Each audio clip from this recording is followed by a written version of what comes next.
reka ntangire mbifuriza amahoro kandi ntangire mbifuriza gukomeza kuvuga neza. Reka mbifuriza impagarike n'ubuzima kugira ngo izina ry'Imana, kugira ngo ubumuntu, kugira ngo indangagaciro zikomeze kugira mu buzima bwanyu. Iyo mvuze nka mba ndimo kwifuriza umugisha w'Imana mu buryo bwose. Tugize amahirwe yo kongera kubana na wa muntu dukunze kubana, abantu benshi mukunda kwibazaho ariko afite byinshi asobanuye ngewe mu maso yanjye. Reka ne kumurata icyubahiro ahubwo muvuge ati nitwa Herve, nagira ngo wibwire abantu dukurikiranye. Kamashazi Sylvia, nejejwe no gukurikirana Cyomoro TV. Rubyiruko mwese ndabashishikariza gukurikirana Cyomoro TV. Ciao ciao. Amazina ni Hahirwa Rigani, nkaba ndi audio producer, umwanditsi w'indirimbo wabigize umwuga, nkaba nkorana audio. Rero ndabararikira gukurikira Cyomoro TV, umuyoboro mwiza wa YouTube, dukuraho ijambo ry'Imana no gukomera. Murakoze cyane, nitwa Goreti, nkunda Cyomoro TV.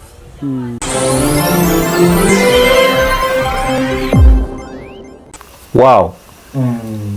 First of all, I'm Kamanzi, as usual, on Cyomoro TV.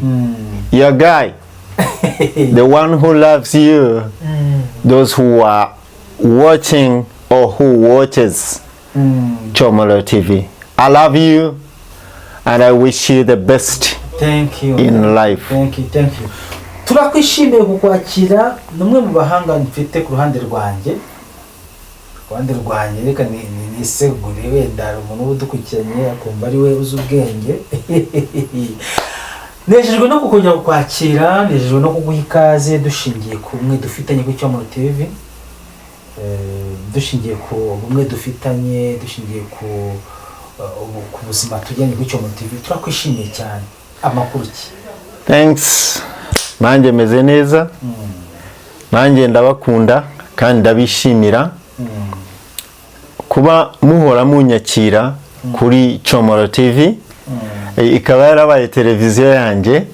Ubu ngubu naga ikiri yawe. Ubu ni yanjye. Y'Abanyarwanda bose ndetse nawe. Okay, especially me. Aha, turakwishimiye cyane. Merci beaucoup. Nanjye ndabishimiye. Babizi ntacyo nakwima. Uretse kuba ndahantu mu mihango imwe y'ubukwe, nuko umusaza w'umukobwa abwira umukobwa ati turusoje ubukwe bitewe n'umumaro umuhungu yagize. Umusaza w'umuntu yagize mu bukwe bwe, aramubwira ati iyo ngira inka banguhaye nawe ukazagabira gukunda. Nanjye rero kuvuga ngo ni yawe nta kibazo rwose. Nawe dukurikiranye rwose ni ibiyawe kuko biradufasha kugira tugire n'ubutumwa bwawe. Okay, urakoze cyane. Nose urayimpaye ni inkumpaye cyangwa ni yindi y'Abanyarwanda bavuga ku ndimi zabo ntitaye. Ntabwo ndi babandi ariko iyabe inka nanjye narimvuze ngo mba nyikuhaye, ariko kandi uburenganzira bwose no kw'Cyomoro TV. Ndakwemera no kuyobora n'ibiganiro mu minsi imbere ahangaha, ukayobora n'ibiganiro bivuze ngo uhawe ikaze rihoraho. Ntabwo uzajya kwita n'umushyitsi. Ariko n'ubundi turabavandimwe. Yego. Ndakwishimiye. Herve uri umuvandimwe wanjye kuri Cyomoro TV ndetse no mu bundi buzima bwo turimo busanzwe bwa buri munsi muri society. Uri umuvandimwe wanjye, nanjye ndagukunda kandi nkunda n'ibikorwa byawe n'uburyo witwara na filozofi yawe ngewe narayikunze. Niyo mpamvu nibera kuri Cyomoro TV buri gihe. Urakoze cyane.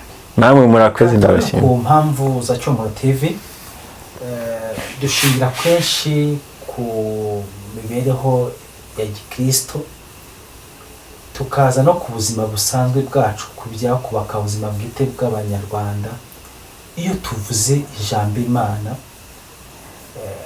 ku muhota byumva tumusobanurire gute kugira ngo yumve ijambo Imana. Tuze kwijya ku kiganiro tuza kugirana, ariko tubanze dushyire muri ako kantu abantu bakumva. Iyo tuvuze Imana nkawe mu myaka yawe, wumva Imana ari iki? Wumva Imana wayisobanura gute umuntu? Okay, ibyo ni byiza cyane. Icyo navugaho ku ijambo ubajije, Imana tutagiye kure, Imana ni urukundo. iyo udafite urukundo uba udafite Imana, yego kandi iyo udafite urukundo uba udafite n'ubwenge. dufite umuhetsi aha ngaha yarambwiye ngo icyo kintu ni ikintu kamera nk'uku nguku, arambwira ati rega niyo kamera yaba Imana, arambwira ngo ikintu cyose uhaye umwanya cyane kiba Imana, ariko uragize ngo Imana ni urukundo, bivuze ngo ishusho y'Imana tuyibonera mu rukundo cyane rwose. ako ni gashyashya.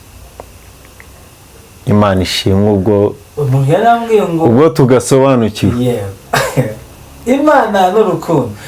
Niyo mpamvu uyu munsi tujya kuganira ku kiganiro kiganjemo iryo jambo. Ari ikiganiro twaganiriye hirya ya kamera, ariko nifuza ko twakiganiza abantu. Wenda ushobora kumbaza nkunganiyemo gatoya, ushobora kumbaza uti urukundo ni iki? Ese urukundo rubaho? Ese ko abantu bavuga ko rwarangiye? Wenda ushobora kubimbaza, simbizi niba uri bubimbaze. Tugitanga ntacyo bitwaye, icyo dukeneye ko abantu baniga, si ngombwa wenda ngo habeho protokole nyinshi zibi, cyangwa n'icyo uvuga cyakubaka ubuzima bw'abantu. Nicyo cy'ingenzi gusumbya wenda ko twavuga ngo protokole nyinshi ngo bikwiye kunyura ahangaha, si ngombwa nkubaze, ahubwo ikikurimo kibwira aba bantu badukurikiranye. Ndabizi ko amaso y'abantu bafite ni menshi. Uratekereza ko ikindimo ari iki? Ibyo byose turimo kwibaza ngo urukundo, ko Imana ari urukundo, ese ni gute ubundi umuntu akwiye kugaragazwamo urukundo ariyo shusho y'Imana? Nicyo turimo kwibaza uyu mwanya. Ese ubundi mu busanzwe hari umuntu wese nawe nkunda gutanga ingero nyinshi, umuntu wese ahangaha aravuga ngo abantu ntibakunda, abantu nta rukundo bagifite, abantu ni abagome, abantu baramvuga, ukumva yabuze urukundo mu bantu, bituma n'Imana muri we itagira imbaraga mu buzima, kubera ibyo afite ihungabana, itamuha agaciro. ndagira ngo rero by'umwihariko tuganire kuri ubwo buzima. Ese mu rundi ruhande urukundo ruriho koko ubundi?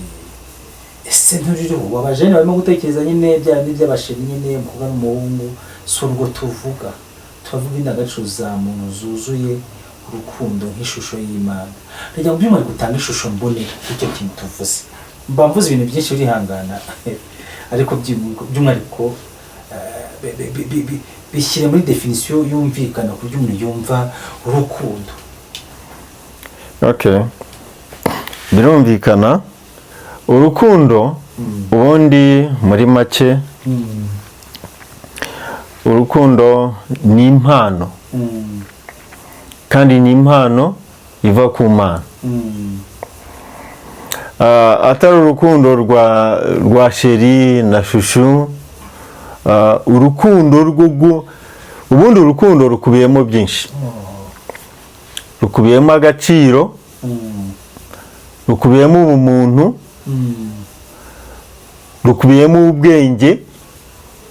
Udafite ubwenge ntiwagira urukundo, udafite ubumuntu ntiwagira urukundo. Urumva? Udafite ubushake ntabwo wagira urukundo, udafite gusobanukirwa ntushobora kugira urukundo, kuko igihe udasobanukiwe ufite ikibazo kidashobora kumenya ko ugomba gukunda. Urumva? Urukundo rukubiyemo ubugwaneza, urukundo rukubiyemo umutuzo. Iyo utuje uramenya, ariko iyo uhubutse ntumenya, urayoba. Ngurwo urukundo data dukeneyeho ko tugomba kwimakaza hagati yacu tukabasha kubana neza. Kandi urukundo ntirugira ubusambo, urukundo ntirugira ubwikanyize, urukundo ntirugira ishyari. Unezererwa n'ibyo mugenzi wawe agezeho, ahubwo ushake kumenya uburyo inzira yanyuzemo kugira ngo aje kugera kuri bya bindi bikunezeze. Ushaka no kumugira inshuti kugira ngo nawe urebe ko azava mu rwego urimo uzagere ku rundi, rwaba ari nk'urw'uriya yagezeho cyangwa se urundi rurenze n'urwo yagezeho. yego mu kiganiro twakoranye ubushize twaganiriye ku bintu byitwa gukorerwa umunsi, kuko kuba umuntu yakorera undi muntu akagira umunsi mwiza nabyo byari mu ishusho igaragaza ubumana. Biba mu gihe wagiriye neza mugenzi wawe ukamwitaho ugashaka ibyamunezeza, ibyo rero ni ishusho y'Imana. Twaganiriye rero kuri icyo kiganiro twavuzeho ibintu bitandukanye, ariko dusanga hari abantu badashobora gukorera abandi umunsi mwiza, badashobora gushaka ibyaneza bagenzi babo. Ubagira inama ngo nibabyuke bikorera umunsi. Gute umuntu ashobora kwishakira urukundo rw'Imana muri we ataruhawe, atafite arubonye, kandi twifuza ko tubona ishusho y'Imana mu buzima bwacu? Ni gute uhuza icyo kintu cyo kwikorera umunsi ukabyuka ukishakira umunsi umunezero, kandi biri ngombwa ko turubona muri bagenzi bacu? Okay, reka ako kantu nkakunganireho gatoya. Ako ngako nta nubwo kanagoye. Ubundi ikintu cyose kitugenga hano muri iyi si turimo ni ubwenge. Iyo ufite ubwenge wiremera umutekano, ukiremera umunsi, niba ari oreri y'ubuzima bwawe uko bugenda, uko bukeye n'uko bwije, urayitunganya ukayishyira ku murongo. Iyo umaze kuyiremera, bajya baca umugani mu Kinyarwanda ngo utera uburezi arabwibanza, sibyo? Cyangwa se mu Cyongereza bakavuga ngo a charity begins at home. Ijya kurisha hagira abana. Urabizi neza. Mwumva? None iyo wiremeye, ubwo ndashaka kuganisha kuri wa munsi ukuntu ushobora kuwuremera mugenzi wawe. Ntushobora kuwuremera mugenzi wawe utabanje kuwiremera, cyangwa utawuremeye famiye yawe. Muri make aka kanya abakurikiye Cyomoro TV, ndemeye bene data, umuryango wanjye wose uhereye kuri mama ukageza kuri bucura, baremeye ijoro ryiza. Bagira ijoro ryiza kandi basinzire baryame neza, igihugu gifite umutekano.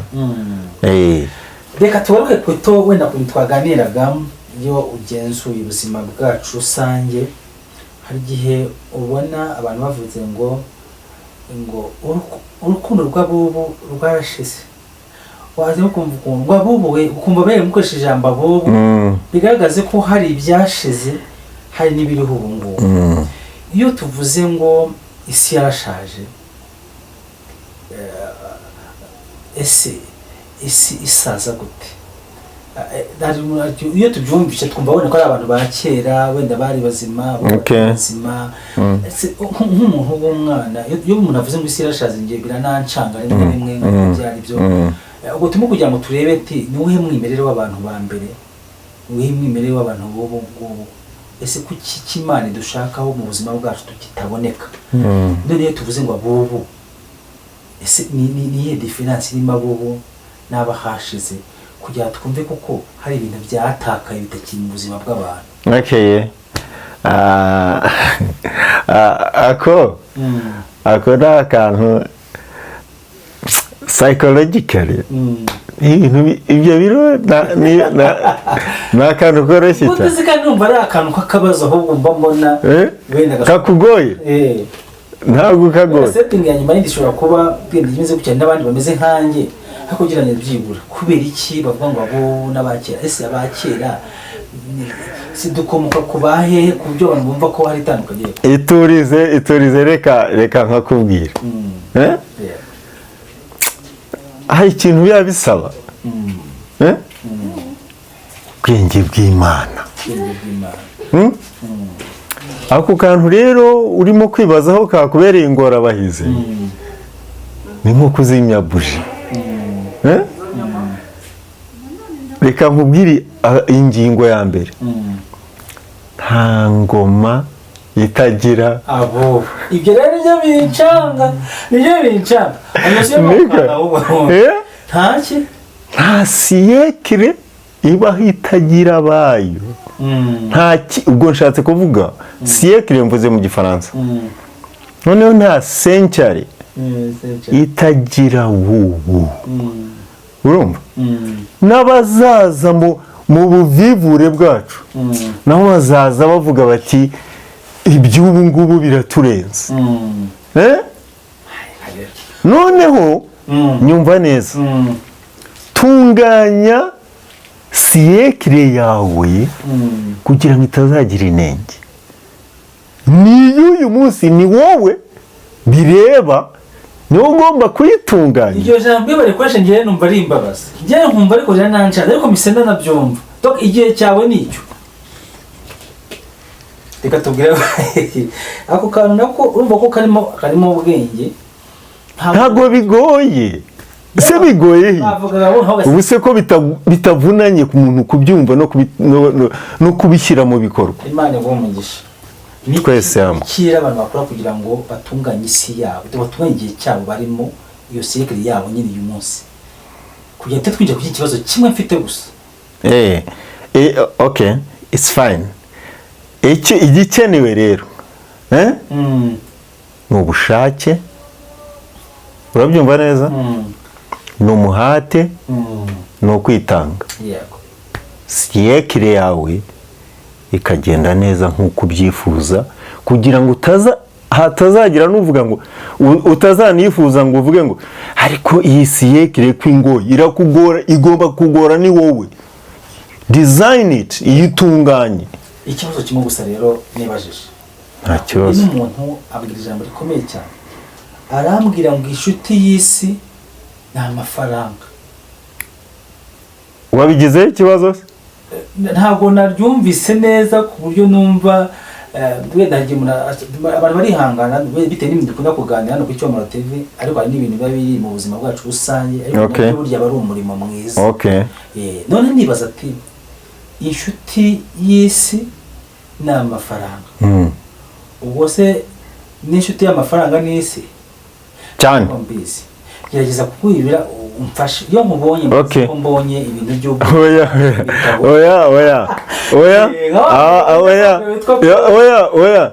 Okay.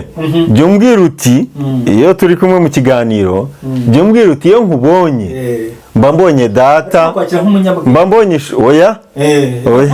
umunyabwenge ni data wandemye uwanzanye ku isi n'ubu ukindagiye. Tugira umuhungu ukunda kuza aha witwa Paul, ndamwita inzu y'ibitabo. Wowe rero kuri fondasiyo yacu jewe ngende igikoresho ndi igikoresho cya data. Ngende igikoresho cya data, ndi igikoresho. Oya, ntukambwira ibyo. Data niyemera ko ndi umuhanuzi. Oya, njye ntabwo mbyemera. Ngewe data anyumve nciye bugufi. Ntacyo ndi icy'imbere, ngenda umuntu imbere ya data, ariko turi twenyine tuganire. Wemera ko uri umunyabwenge? Ubwenge buzwi na data. Ngaho nyisobanurire basi. Ndabyemeye ko ari wowe nakuremye wamungane. Reka ariko twigaruke gatoya. Uyu muntu yavuze ngo isi inshuti y'isi ni amafaranga. Bivuze ngo inshuti y'amafaranga n'isi ntandukanyiza ibyo bintu, wenda bwatwegeye umusozo. Ariko ijambo nyirizina yavuze ni iri. Yavuze ngo inshuti y'isi ni amafaranga. Kandi ushize waranganije urambwira ngo isi ni abantu, ngo abantu n'isi, isi ni nabo bantu. None umuntu yavuze ngo amafaranga, inshuti y'isi ni amafaranga. Impa definisiyo y'icyo kintu, wenda twegere umusozo mu kanya gatoya. Inshuti y'isi ni amafaranga. Bazi ya mbere ushize warambwiye ngo isi ni abantu, n'abantu ni isi. None uyu munsi umuntu arambwiye ngo amafaranga, inshuti y'isi ni amafaranga. Bivuze ko inshuti y'umuntu hari n'amafaranga. Ntabwo mbizi ibyo bindagira ngo bicangure nsobanukirwe ndetse n'abantu kugira ngo byumve. Okay. mvuze ibintu byinshi urihangana. Oya nta kibazo, murakoze cyane kumpa nanone umwanya nubwo nsanzwe nkuhorana kuri Comoro. Ntabwo bigoye nanone. Inshuti y'isi ni amafaranga. Mbere na mbere turabanza tumenye isi ni iki. Isi ni abantu. Mbere yuko gisubiza wenda kikugoye. Isi ni abantu. N'abantu nabo ni isi. Shaka inshuti yo mu buke y'umwihariko. Mbazo tufite umugore. Cyangwa reka mbanaje kuhita mbivugiraho aho nishyura shaka kuko abantu nyine nawe ngo nge nakubonye nanze kukuvuna nabonye mu bitekerezo byawe. Of course kuko uri umunyabwenge. Oya ntabwo ndi umunyabwenge ariko nakurebye mu mutwe. Romanos. Ayose iryo jambo wikontaho cyane. Akatuvuga gake nta kibazo. Umbajije ute? Ufite umugore? Ntawe. Ufite sheri? Ntawe. Ufite iki? Mfite isi. Ufite isi. Iyo tuvuze gutya isi ni umuryango ufite cyane. Banyarwanda. Isi ni iki? Naba nagikoze mu kiganiro rwose Banyarwanda, ariko reka twivugire gutya. Ubwo mvuze ngo mfite isi n'umuryango wawe. Aha, reka tugushimire cyane Kamanzi Frank bakunda kwita Rasta. Umubonye mubonamo ibintu byinshi. Ni kuri kose ku bantu murimo kumureba, iyo mubonye mubonamo ibintu byinshi. Ni umuhanuzi, umunyabwenge. Ariko naguhanye. Umuhanuzi n'umunyabwenge twari kumwe. Ndabasezeranya ko tuzakomeza kugenda tubana. Turimo kubategurira inkuru z'uruhererekane n'uyu munyabwenge akumuhanuzi. Abantu wenda bazi ubuhanuzi nuko bamenyera ko babanza kuvuga mu ndimi, ibi ntavuga mu ndimi. Ariko ni umuhanuzi, ni inararibonye, nawe ni inzu y'ibitabo. Iyo mufite, iyo mubonye rwose ndishimye. Rimwe rimwe abantu bamubona mu ishusho yindi, wenda bakafite uko babitekereza, bakafite uko bakarasa umuntu ukora ibiganiro mu kiganiro cyashize. Ariko njyewe iyo mubona yinjiye, tugiye gukorana ibiganiro by'uruhererekane muri iyi minsi iri imbere. Tuzabibagezaho kugira ngo tugire icyo dushyira ku musingi kugira ngo turusheho kugira ukwaguka, tunike. Ijambo rimwe gusa wabwira isi. Okay. Ijambo nabwira abatuye isi